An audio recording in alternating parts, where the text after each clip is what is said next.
Glory to God the Father and Son Yeshua Mashiach. Deuteronomy chapter 29. The covenant is founded on the power of God. VII. Then Moshe summoned all Israel and said to them, You saw everything Adonai did before your eyes in the land of Egypt to Pharaoh, to all his servants and to all his land. The great testings which you saw with your own eyes, and the signs and those great wonders. Nevertheless, to this day Adonai has not given you a heart to understand, eyes to see or ears to hear. I led you 40 years in the desert, neither the clothes on your body nor the shoes on your feet wore out. You didn't eat bread, and you didn't drink wine or other intoxicating liquor. This was so that you would know that I am Adonai your God. Maftir, when you arrived at this place, Sihon the king of Heshbon and Og the king of Bashan advanced against us in battle, and we defeated them. Took their land and gave it as an inheritance to the Reuveni, the Gadi and the Manasseh. Therefore, observe the words of this covenant and obey them, so that you can make everything you do prosper. Haftarah ki tavo. Yeshayahu, Isaiah, chapter 60 verses 1 to 22. Birat Hadashah suggested readings for Parashah ki tavo. Mattatyahu, Matthew, chapter 13 verses 1 to 23. Luke chapter 21 verses 1 to 4. Acts chapter 28 verses 17 to 31. Romans chapter 11 verses 1 to 15. In regular years read with Parashah 52, in leap years read separately. Today you are standing, all of you, before Adonai your God, your heads, your tribes, your leaders and your officers, all the men of Israel. Participants in the covenant. Along with your little ones, your wives and your foreigners here with you in your camp, from the one who chops your wood to the one who draws your water. The purpose is that you should enter into the covenant of Adonai your God and into his oath which Adonai your God is making with you today.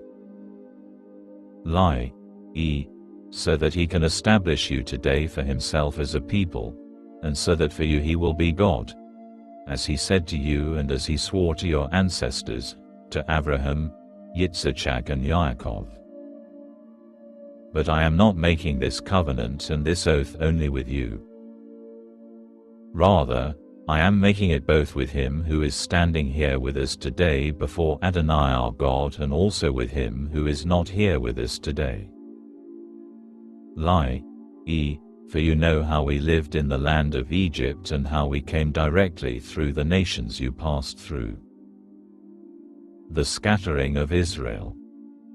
And you saw their detestable things and their idols of wood, stone, silver and gold that they had with them. So let there not be among you a man, woman, family or tribe whose heart turns away today from Adonai our God to go and serve the gods of those nations. Let there not be among you a root bearing such bitter poison and wormwood.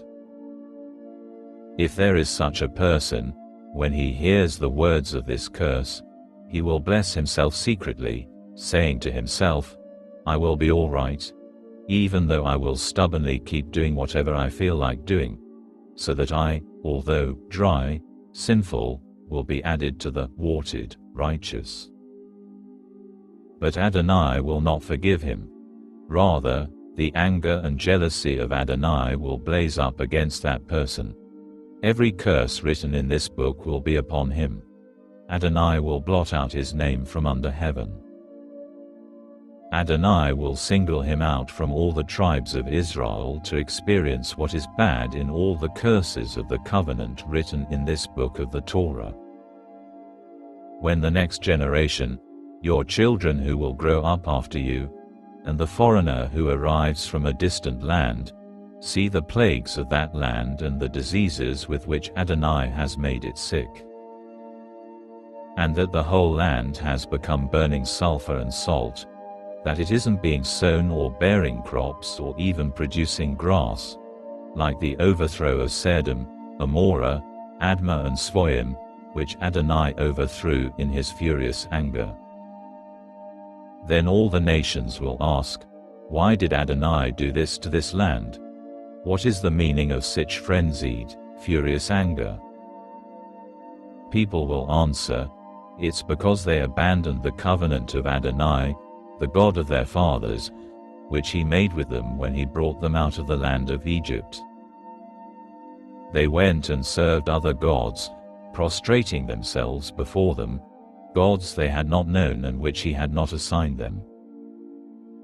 For this reason, the anger of Adonai blazed up against this land and brought upon it every curse written in this book. And Adonai, in anger, fury and incensed with indignation, uprooted them from their land and threw them out into another land, as it is today.